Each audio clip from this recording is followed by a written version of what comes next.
DJ song singer Jivdhan Singh. इस song को download करने के लिए साइट विजिट करें www.jivdhanSingh.in।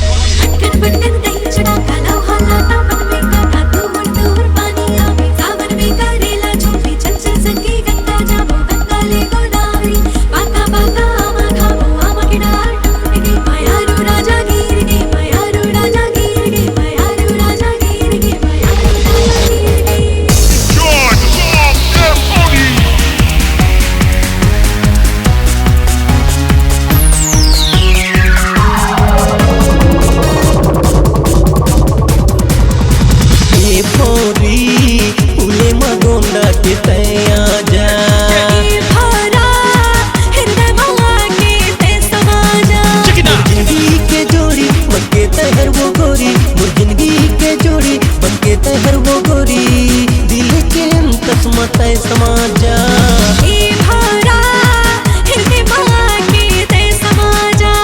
ये भोरी उले मगोंदा के तैया जा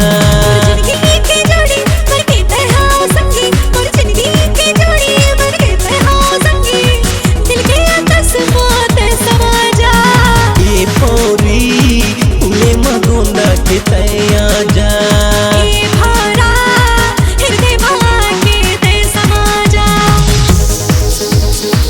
Karishma Audio Studio presenting the new DJ song singer Jivdhan Singh. DJ mix by Parvez Khan. इस सॉन्ग को डाउनलोड करने के लिए साइट विजिट करें www.jivdhanSingh.in।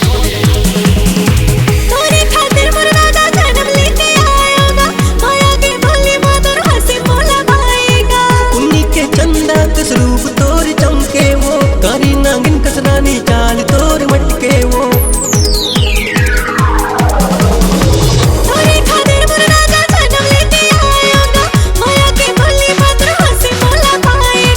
उन्हीं के चंदा किस रूप तोर चमके वो कारी नागिन कसरानी चाल तोर मटके वो सावन महीना तड़पत है चिंगरा अंतस मोरे ते समाचा ए भौरी उले मगोंदा के तैया जा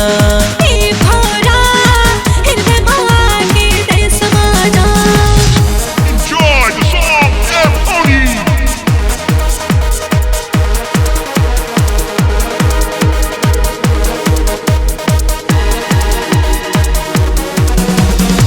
प्यूरी लुगरा के संग हरियर के साया वो चुप चुपले कोरे काटे मोहनी कसकाया वो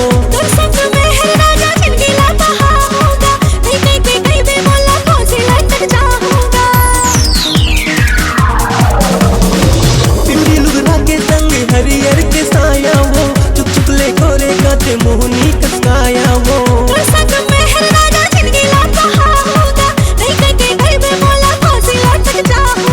तैनूरी दिल मैं तोरी जान अंतस मोरे तै समाजा